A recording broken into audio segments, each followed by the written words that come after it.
Hi guys, నేను మీ Prabhakar. Welcome to Telugu mystery. అది కర్ణాటకలోని బెంగళూరు. శశికళ అనే 50 ఏళ్ల లేడీ తన 20 ఏళ్ల కొడుకు సంజయ్తో కలిసి అద్దె ఇంట్లో ఉంటోంది. వారితో పాటే శశికళ తల్లి కూడా ఉంటోంది. ఆమె పేరు శాంతికుమారి. ఆమె వయసు 70 ఏళ్ళు. ఈ కుటుంబ బాధ్యతనంతా శశికళే మోస్తోంది. తనకున్న ఒక్కగానొక్క కొడుకును చదివించి మంచి స్థితికి తీసుకురావడమే ఏకైక లక్ష్యంగా పెట్టుకుంది. ఈ సంజయ్ కూడా తండ్రి లేకపోవడంతో తల్లి పడుతున్న కష్టాన్ని చూసి బాగా చదవడం మొదలుపెట్టాడు. ఒక దశలో అతను ఇంటర్ పూర్తి చేసి తన తల్లితో ఏరోనాటికల్ ఇంజనీర్ కావాలని అనుకుంటున్నా అని చెప్పాడు. శశికళ కూడా ఒక్కగానొక్క కొడుకు కోరిక తీర్చడం కోసం ఎంత ఖర్చైనా సరే నువ్వు కోరుకున్నది చదవాలని అంది. ఏరోనాటికల్ ఇంజనీరింగ్ అనేది ఖర్చుతో కూడుకున్నది. దాదాపు 50 లక్షలకు పైగానే అవుతుంది. కానీ వారు పేదరికంలో కొట్టుమిట్టాడుతున్నారు. ఉండేది కూడా అద్దె ఇల్లే. ఆస్తిపాస్తులు లేవు. పైగా భర్త కూడా లేడు. ఇలాంటి టైంలో సింగిల్ మదర్గా శశికళ చాలా ధైర్యం చేసింది. కష్టపడి పనిచేసేది. కొంచెం కొంచెం డబ్బు ఆదా చేసింది. ఆపై అప్పులు కూడా చేసి తన కొడుకును ఏరోనాటికల్ ఇంజనీరింగ్ కోర్సులో చేర్పించింది. తన తల్లి ఇంతటి కష్టమైన పరిస్థితుల్లో చదివిస్తోంది కాబట్టి ఈ సంజయ్ అనే అబ్బాయి కూడా బాగా చదివేవాడు. నైబర్స్తో ఈ ముగ్గురు చాలా ప్రేమగా మాట్లాడేవారు. ఆ వీధిలో ఉన్న ప్రతి ఒక్కరికి ఈ ముగ్గురు గురించి తెలుసు. ఆగస్టు 2016లో ఇరుగు పొరుగు వారు గమనించిన విషయం ఏంటంటే శాంతాకుమారి అనే ఈ 70 ఏళ్ల ముసలామె కొంతకాలంగా కనిపించడం లేదు. ఇదే విషయం శశికళను అడిగితే పక్క గ్రామంలో మా తమ్ముడున్నాడు, వాడిని చూడడానికి వెళ్ళింది, కొద్ది రోజులు ఉండి వస్తుందని చెప్పింది. కానీ వారాలు నెలలు గడిచిపోయాయి. శాంతకుమారి బెంగళూరుకు తిరిగి రానేలేదు. ఇదే సమయంలో ఫిబ్రవరి 2017లో శశికళ తన యజమానిని 2 లక్షల రూపాయలు కావాలని అడిగింది. శశికళ తరచుగా ఇంటి యజమానిని డబ్బు అడిగేది. తన కొడుకు చదువు కోసం ఇలా డబ్బులు అడిగినప్పుడల్లా అతడు కూడా వారి పరిస్థితిని అర్థం చేసుకుని డబ్బు సర్దేవాడు. వారికి చాలాసార్లు ఆర్థికంగా సాయం చేశాడు. శశికళ కూడా డబ్బును సరిగ్గా తిరిగి ఇచ్చేది. కానీ ఇప్పుడు అకస్మాత్తుగా 2 లక్షలు అడగడంతో నా దగ్గర 2 లక్షలు లేవు, కావాలంటే 50,000 ఇస్తాను, మిగిలిన డబ్బులు వారంలో ఇస్తాను అని చెప్పాడు. సరే అని ఆ 50,000 తీసుకున్నారు. కానీ రాత్రికి రాత్రే ఈ తల్లి కొడుకు ఇంటికి తాళం వేసి ఎవరికీ చెప్పకుండా ఊరు వదిలి వెళ్ళిపోయారు. ఇంటి ఓనర్ ఏమనుకున్నాడంటే బహుశా ఏదైనా అత్యవసరమైన పని పడిందేమో, సొంత ఊరికి వెళ్ళి ఉంటారు, త్వరలోనే తిరిగి వస్తారులే అనుకున్నాడు. ఇలా 1 వారం గడిచింది. 10 రోజులు గడిచాయి. నెలలు కూడా గడిచాయి. వెళ్ళిన వారు తిరిగి రానేలేదు. వారికి కాల్ చేయడానికి ప్రయత్నించాడు. కానీ స్విచ్ ఆఫ్ అని వచ్చింది. అప్పటికే వారు వెళ్ళిపోయి 3 నెలలు అయిపోయాయి. ఇంకా అద్దె కట్టనే లేదు. అప్పుడు కూడా ఓనర్ ఏమని అనుకున్నాడంటే వచ్చాక అద్దె మొత్తం ఒకేసారి ఇస్తారని అనుకున్నాడు. కాబట్టి ఆయన వారు సడన్ గా వెళ్ళిపోవడాన్ని పెద్దగా పట్టించుకోనే లేదు. అది మే 2017. తల్లి కొడుకులు పారిపోయి 3 నెలలు అయిన తర్వాత ఓనర్ ఒకరోజు ఇంటి చుట్టూ తిరిగి చూస్తుంటే భయంకరమైన వాసన వస్తోంది. ఆ దుర్వాసన ఇంటి లోపల నుండే వస్తోంది. ఏదైనా ఎలక చనిపోయిందేమో అని అనుకున్నాడు. మరో 10 రోజుల తర్వాత వచ్చి మళ్ళీ చెక్ చేస్తే దుర్వాసన ముక్కు పుటాలు అదిరిపోయేలా వస్తోంది. ఇరుగు పొరుగు వారు ఓనర్కు కాల్ చేసి దుర్వాసన భరించలేకపోతున్నాం, మొదట మీరు వచ్చి ఆ ఇంట్లో ఏముందో చూడండి అని చెప్పారు. వారి ఒత్తిడిని తట్టుకోలేక వేరే చోట ఉంటున్న ఇంటి ఓనర్ ఆ ఇంటికి వచ్చి కిటికీ అద్దం పగలగొట్టి చూస్తే ఇంకా చాలా దుర్వాసన వచ్చింది. ఒకవేళ ఇంట్లో శవం ఉందా అని అతనికి మొదటిసారిగా అనుమానం కలిగింది. వెంటనే తలుపులు పగలగొట్టి లోపలకు వెళ్దామా అని అనుకున్నాడు. కానీ ఎందుకైనా మంచిదని పోలీసులకు సమాచారం ఇచ్చాడు. ఇంట్లో అద్దెకు ఉండేవారు చెప్పా పెట్టకుండా వెళ్ళిపోయారు. ఇంట్లో దుర్వాసన వస్తోందని చెప్పడంతో పోలీసులు కొద్దిసేపట్లోనే ఆ ఇంటికి వచ్చారు. తలుపులు పగలగొట్టి లోపలకు వెళ్ళారు. తల్లి కొడుకులు ఇంట్లో లేనప్పటికీ వారి వస్తువులన్నీ అలాగే ఉన్నాయి. ఇల్లంతా వెతికినా దుర్వాసన ఎక్కడి నుంచి వస్తుందో కనిపెట్టలేకపోయారు. కొన్ని నెలలుగా ఇల్లు శుభ్రం చేయలేదు కదా, అందుకే ఈ దుర్వాసన వస్తుందేమో, మొదట ఇంటిని శుభ్రం చేయించండి, వాసన పోతుందని చెప్పి పోలీసులు వెళ్ళిపోవడానికి సిద్ధమయ్యారు. కానీ ఇంటి ఓనర్ మళ్ళీ జాగ్రత్తగా ఇంటినంతా చెక్ చేసినప్పుడు బెడ్రూమ్లో ఏదో తేడాగా ఉండడం పసిగట్టాడు. ఇంతకీ ఆ ఇంటి యజమాని ఆ పడక గదిలో ఏం చూశాడు? ఆ తల్లి కొడుకులు ఎవరికీ చెప్పకుండా అకస్మాత్తుగా ఎందుకు పారిపోయారు? ఆ 70 ఏళ్ల బామ్మకు ఏం జరిగిందనే పూర్తి వివరాలను ఈ వీడియోలో చూద్దాం.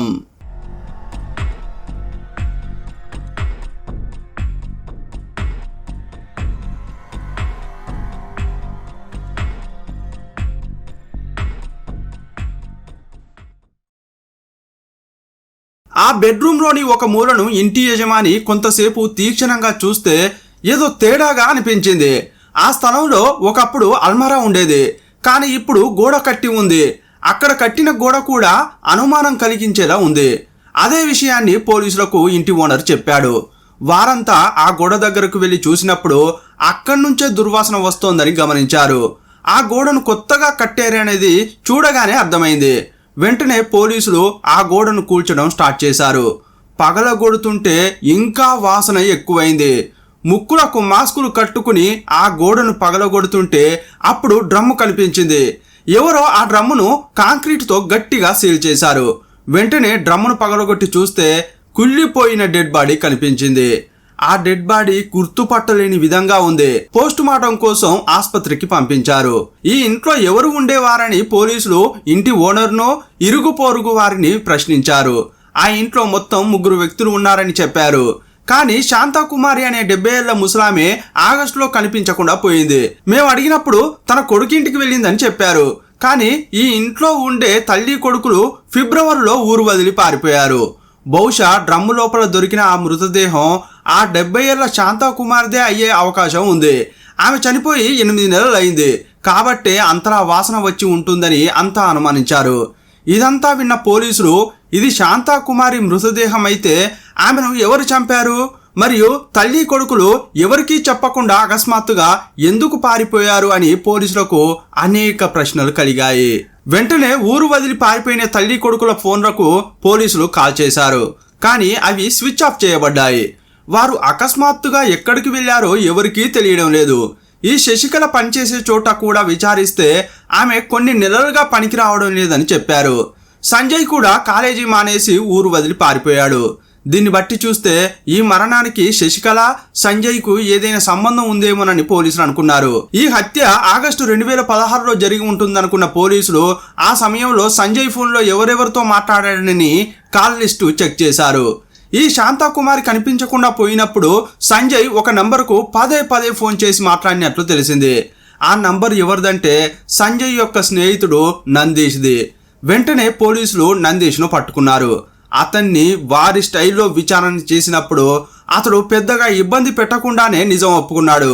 సార్, ఆ ఇంట్లో ఒక హత్య జరిగింది. డెడ్ బాడీని అల్మారా ఉండే చోట గోడకు సీల్ చేశారని నాకు బాగానే తెలుసు అని ఒప్పుకున్నాడు. ఆ రోజు నాకు కాల్ చేసి సంజయ్ ఎందుకు పిలిచాడంటే అల్మారా చుట్టూ గోడ కట్టడానికి సాయం కోసం రమ్మన్నాడు. అంతే తప్ప అక్కడ ఏం జరిగిందో నాకు తెలియదు. ఒక స్నేహితుడుగా అతను అడిగాడని సాయం చేశానని నందీష్ అనే కుర్రాడు చెప్పాడు. ఇప్పుడు సంజయ్ ఎక్కడ ఉన్నాడని అడిగితే ఆ విషయాలు నాకు తెలియదు. నేను వారితో అస్సలు టచ్లోనే లేను. కేవలం ఆ గోడ కట్టడానికి సాయం చేశానని చెప్పాడు. నందీష్ వాంగ్మూలం విన్న తర్వాత ఆ ఇంట్లో ఒక హత్య జరిగిందని, ఈ తల్లి కొడుకులే కలిసి చేశారని పోలీసులకు స్పష్టంగా తెలిసింది. కానీ ఒక లేడీ తన సొంత తల్లిని ఎందుకు చంపింది, ఒక మనవడు తన సొంత బామ్మను ఎందుకు చంపుతాడనే ప్రశ్నలు పోలీసులకు కలిగాయి. ఇప్పుడు పోలీసులు శశికళ మరియు ఆమె కొడుకు కోసం విస్తృతంగా గాలించారు. కానీ వారు ఎక్కడికి వెళ్లారో తెలుసుకోలేకపోయారు. సొంతూరుకు వెళ్లి అడిగినప్పుడు అక్కడకు శశికళ గాని ఆమె కొడుకు గాని రాలేదని చెప్పారు. శాంతకుమారి కూడా రాలేదని చెప్పారు. ఆ 70 ఏళ్ల ముసలామె చనిపోయిన విషయం పోలీసులు చెప్పే వరకు ఆ గ్రామంలోని వారికి తెలియదు. ఈ తల్లి కొడుకులను ఎంత వెతికినా దొరకలేదు. ఈ ముసలామె హత్య కేసు నెమ్మదిగా కోల్డ్ స్టోరేజ్కి వెళ్ళింది. ఇదే సమయంలో కోవిడ్ వచ్చింది. అందువల్ల ఈ కేసుపై పోలీసులు దృష్టి పెట్టలేకపోయారు. దాదాపు 5 సంవత్సరాల పాటు కోల్డ్ స్టోరేజీలోనే మూలిగింది. కానీ 2022లో బెంగళూరు పోలీసులు ఈ కేసును మళ్లీ తెరిచారు. ఈ కేసులో నిందితులు ఎవరో తెలిసిందే. అయినా ఎందుకు పట్టుకోలేకపోతున్నామని పోలీసులు ఈ కేసును సీరియస్ గా తీసుకున్నారు. పారిపోయిన వ్యక్తులు పేరు, గ్రామం, గుర్తింపు అన్నీ మార్చుకుని ఉంటారు.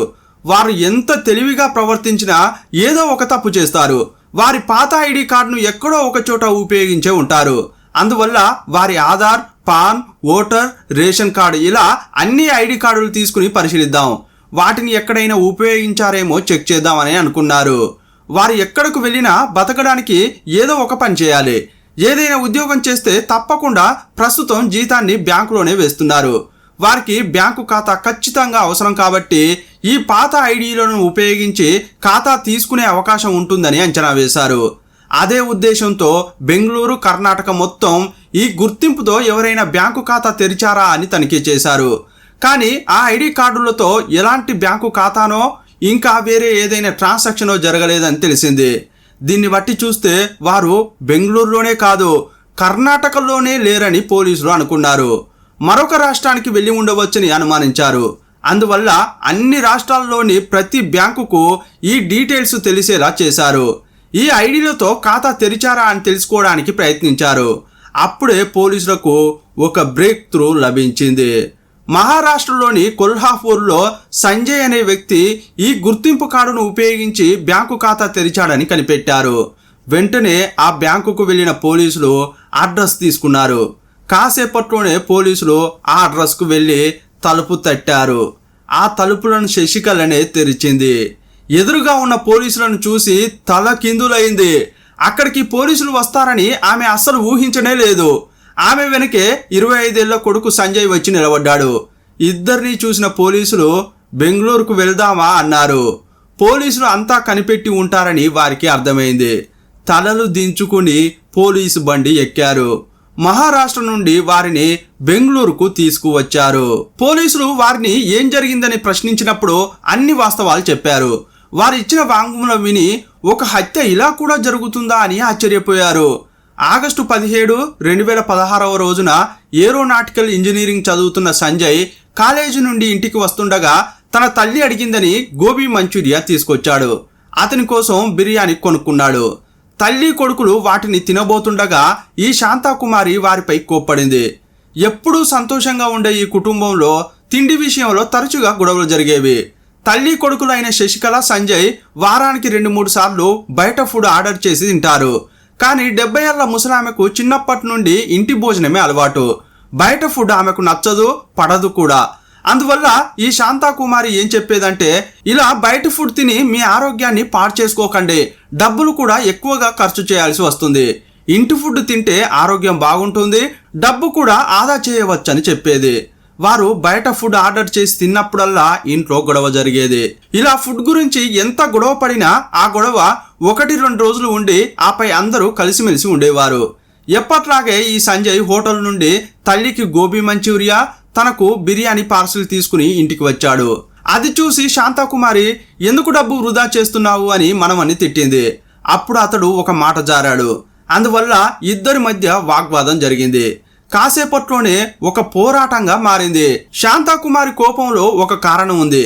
ఎందుకంటే ఒకప్పుడు వారు చాలా బాగా బతికారు. షిమోగా జిల్లాలోని సాగర అనేది వారి సొంతూరు. కొన్ని సంవత్సరాల క్రితం ధనవంతుల జీవితం గడిపారు. కానీ అపార్థాల వల్ల సంజయ్ తల్లిదండ్రులు విడాకులు తీసుకున్నారు. అప్పటి నుంచి వారి పరిస్థితి తలకిందులైంది. వారు పెట్టే ప్రతి ఖర్చు కోసం జేబులు వెతుక్కోవాల్సిన పరిస్థితిలో ఉన్నారు. అప్పటికే తన కూతురి జీవితం ఇలా మారిందే అని బామ్మ చాలా బాధపడేది. ఇదే సమయంలో మనవడు తరచుగా హోటల్కు వెళ్ళి డబ్బు వృధా చేస్తున్నాడనే బాధలో మనవడిని మందలించింది. కానీ ఉడుకు రక్తంతో ఉన్న సంజయ్ ముసలామె తన మంచి కోసమే చెబుతోందని ఆలోచించలేకపోయాడు. ముసల్ది ఎప్పుడు ఇలాగే తిడుతోందని వంటగదికి వెళ్ళి దోస పెనం తీసుకువచ్చి ఆమె తలపై గట్టిగా కొట్టాడు. వెంటనే ఆమెకు రక్తం కారింది. ఆ పరిస్థితిలో కూడా శాంతాకుమారి ప్రతిఘటించడానికి ప్రయత్నించింది. కానీ ఒక ముసలామె ప్రతిఘటిస్తుంటే అతడు కొట్టకుండా ఉన్నా సరిపోయేది. కనీసం ఆ కుర్రాడు బామ్మను చేతితో తలపై కాకుండా వేరే చోట కూడా కొట్టలేదు. రాక్షసుడిలా దోస పెనంతో తలపై కంటిన్యూగా కొట్టాడు. నొప్పిని భరించలేక తల నుండి కారుతున్న రక్తాన్ని చూసి బామ్మ అపస్మారక స్థితిలోకి వెళ్ళిపోయింది. శాంతాకుమారి అరుపులు విని ఆమె కూతురు శశికళ అక్కడకు వచ్చింది. అప్పటికే తల్లి తల నుంచి రక్తం కారి నేల తడిసిపోయింది. కొడుకు చేతిలోని దోస పెనంపై తల్లి రక్తం చిందడం చూసి ఏం జరిగిందో అర్థం చేసుకుంది. తన తల్లిని ఆసుపత్రికి తీసుకెళ్లాలా వద్దా అని ఆలోచించింది. చివరకు బాగా ఆలోచించి తల్లిని ఆసుపత్రికి తీసుకెళ్లాలని అనుకోలేదు. ఎందుకంటే శాంతాకుమార్ని ఆసుపత్రికి తీసుకెళ్తే తనకు ఏం జరిగిందనేది డాక్టర్లకు చెప్పిందంటే అది పోలీస్ కేసుగా మారుతుంది, కొడుకు జైలుకు వెళ్తాడు. ఇలా ఆలోచించిన శశికళ తల్లిని హాస్పిటల్కు తీసుకెళ్లాలన్న నిర్ణయాన్ని విరమించుకుంది. అందువల్ల కాసేపట్లోనే ప్రాణాలతో పోరాడుతూ శాంతాకుమారి వారి కళ్ళ ముందే చనిపోయింది. అప్పుడు ఒకవైపు తల్లి చనిపోయి ఉంది, మరోవైపు ఆమె కొడుకు హంతకుడిగా మారాడు. ఇప్పుడు తన తల్లి వైపు ఉండాలా లేక కొడుకు వైపు ఉండాలా అనే పోటీలో చివరకు కొడుకే గెలిచాడు. తన తల్లి మరణానికి న్యాయం చేయడానికి ప్రయత్నిస్తే కత్తి తన కొడుకు మెడను ఛేదిస్తుంది. అందువల్ల బాగా ఆలోచించిన శశికళ తన కొడుకును కాపాడుకోవాలని నిర్ణయించుకుంది. అప్పుడు ఈ తల్లి కొడుకులు కలిసి బామ్మ డెడ్ బాడీని ఎలా మాయం చేయాలని ఆలోచించారు. ఈ బామ్మ మరణం వెనుక కొన్ని వార్తాపత్రికలు టీవీల్లో వేరే కారణం కూడా చెబుతున్నారు. వాగ్వాదం సమయంలో సంజయ్ తల్లి శశికళ కూడా అక్కడే ఉంది. ఆమె కూడా తన తల్లికి వ్యతిరేకంగా మాట్లాడడమే కాదు, తల్లి తలపై చపాతీ కర్రతో కొట్టింది. అందుకే ఆమె తల్లి మరణించిందని చెప్పబడుతోంది. ఆమెకు చపాతీ కర్రతో కొట్టిన దెబ్బ తగిలిందా లేదా దోస పెనంతో కొట్టిన దెబ్బ తగిలిందా లేదా వారు ఇద్దరూ కలిసి దాడి చేశారా అనేది ఒక్కో ఛానల్లో ఒక్కో విధంగా చెబుతున్నారు. ఆ ప్రాంతంలోని చుట్టుపక్కల వారు చెప్పిన విషయాలేంటంటే శాంతకుమార్ని ఆస్తి పత్రాలపై సంతకం చేయమని సంజయ్ శశికళ బలవంతం చేసేవారు. ఆమె నిరాకరించడం వల్ల ఈ హత్య జరిగి ఉండవచ్చని చెప్పబడుతోంది. ఇంకో కారణం ఏంటంటే ఆమె గోబీ మంచూరియా తిననని చెప్పడం వల్ల బలవంతంగా తినిపించడానికి ప్రయత్నించారని, అందుకే గొడవ జరిగి ఆ గొడవలో తల్లి కొడుకు కలిసి బామ్మను చంపినట్లు చెబుతున్నారు. ఈ కేసులో అసలు ఏం జరిగిందని కోర్టులో నిరూపితం అవుతుందో చూడాలి. బామ్మ చనిపోవడంతో తల్లి కొడుకులకు ఏం చేయాలో అర్థం కాలేదు. బామ్మకు గుండెపోటు వచ్చిందని, అందుకే చనిపోయిందని చుట్టుపక్కల వారికి చెప్పి అంత్యక్రియలు చేద్దామని మొదట అనుకున్నారు. కానీ బామ్మ తలపై పెద్ద గాయమైంది. ఎవరైనా తల దగ్గర చూస్తే కొట్టి చంపారనే విషయం సులభంగా తెలిసిపోతుంది. అందువల్ల ఏం చేద్దామా అని బాగా ఆలోచించారు. ఒక గోనె సంచిలో చుట్టి నదిలో పడేద్దామా అని కూడా అనుకున్నారు. కానీ శవాన్ని తీసుకెళ్లేటప్పుడు సీసీటీవీ కెమెరాల ద్వారా పోలీసులు కనిపెట్టి మరుసటి రోజే తలుపులు తడతారని ఆలోచించారు. ఇక ఈ శవాన్ని మాయం చేయడానికి ఒక ప్లాన్ వేసుకున్నారు. ఒక డ్రమ్ము కొని బామ్మ శవాన్ని అందులో పెట్టారు. ఆ తర్వాత కాంక్రీట్ పోశారు.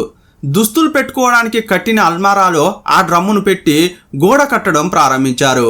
ఒక గోడ కట్టి ఆల్రెడీ గోడకు ఉన్న రంగేస్తే ఎలాంటి అనుమానం రాదు, ఎవరూ కనిపెట్టలేరని అనుకున్నారు. గోడ కట్టడం కోసం సంజయ్ తన స్నేహితుడైన నందీష్ను సాయం కోరాడు. అతను కూడా వచ్చి సాయం చేశాడు. కొన్నాళ్ల తర్వాత బామ్మ శరీరం కుళ్ళిపోవడం వల్ల విపరీతంగా దుర్వాసన వచ్చేది. ఇంట్లో ఉండలేకపోయారు. ఆ వాసనను భరిస్తూ 5 నెలలు ఆ ఇంట్లోనే ఉన్నారు. కానీ రోజు రోజుకు వాసన బయటకు రావడం ఎక్కువైంది. వారికి తిన్నది కూడా ఒంటికి పట్టలేదు. ఆ దుర్వాసనలోనే ఉండడం వల్ల పిచ్చి పట్టినట్లయింది. కొన్నాళ్లకు మీ ఇంట్లో నుండి దుర్వాసన వస్తోందని నైబర్స్ కూడా చెప్పేవారు. ఇక్కడే ఉంటే దొరికిపోతామని తల్లి కొడుకులకు అనిపించింది. అందువల్ల ఫిబ్రవరి 2017లో ఇంటి యజమాని నుండి డబ్బు తీసుకుని ఎవరికీ చెప్పకుండా పారిపోయారు. మహారాష్ట్రకు వెళ్లి ఒక ఆసుపత్రిలో ఇద్దరు క్లీనింగ్ ఉద్యోగంలో చేరారు. జీతం ఇవ్వడానికి బ్యాంకు ఖాతా కావాలని ఆసుపత్రి వాళ్ళు చెప్పారు. కాబట్టి పాత గుర్తింపు కార్డును ఉపయోగించి ఖాతా తెరిచారు. చివరకు పోలీసులకు దొరికిపోయారు. ఈ కేసు ఇంకా విచారణ జరుగుతోంది. ఈ కేసులో మనం గమనించవలసిన చాలా విషయాలు ఉన్నాయి. క్షణికావేశం అనేది జీవితాలనే మార్చేస్తుంది. అది ఈ కేసులో జరిగింది. గోబీ మంచూరియా కారణంగా జరిగిన చిన్న పోరాటం ఒక బామ్మను ఈ భూమి మీద లేకుండా చేసింది. తల్లి కొడుకులను హంతకులుగా మార్చింది. ఏరోనాటికల్ ఇంజనీరింగ్ పూర్తి చేస్తే సంజయ్ గొప్ప ఉద్యోగం చేసేవాడు. అతని కుటుంబం కష్టాల నుంచి గట్టెక్కేది. కానీ అతడు క్షణికావేశంలో చేసిన పొరపాటు వల్ల మహారాష్ట్రకు పారిపోయి అక్కడ ఆసుపత్రిలో క్లీనర్గా పనిచేయాల్సి వచ్చింది. ఒక తప్పు అతని జీవితాన్ని తలకిందులు చేసింది. ఈ కేసు నుండి మనం గ్రహించాల్సిన మరో ముఖ్యమైన విషయం ఉంది.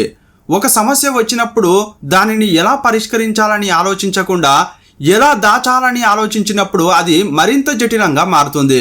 తన కొడుకు ఏం చేశాడో చూసిన శశికళ తన తల్లిని ఆసుపత్రికి తీసుకెళ్లి ఉండాల్సిందే. ఆమె అలా చేసి ఉంటే తన తల్లి ప్రాణాల్ని కాపాడి ఉండేదేమో.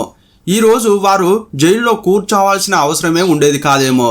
కానీ పోలీసులకు దొరికిపోతామనే భయంతో ఆమె ఒక తప్పుడు నిర్ణయం తీసుకుంది.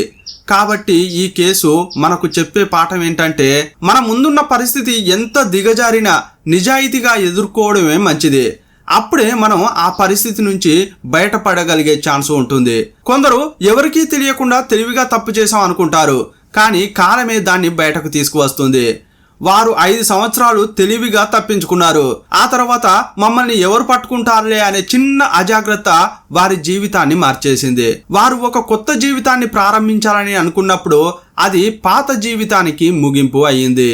ఈ కేసును బట్టి తెలిసేది ఏంటంటే, ఎవరైనా ఏదైనా తప్పు చేస్తే ఈ రోజు కాకపోయినా ఏదో ఒక రోజు ఖచ్చితంగా బయటకు వస్తుంది.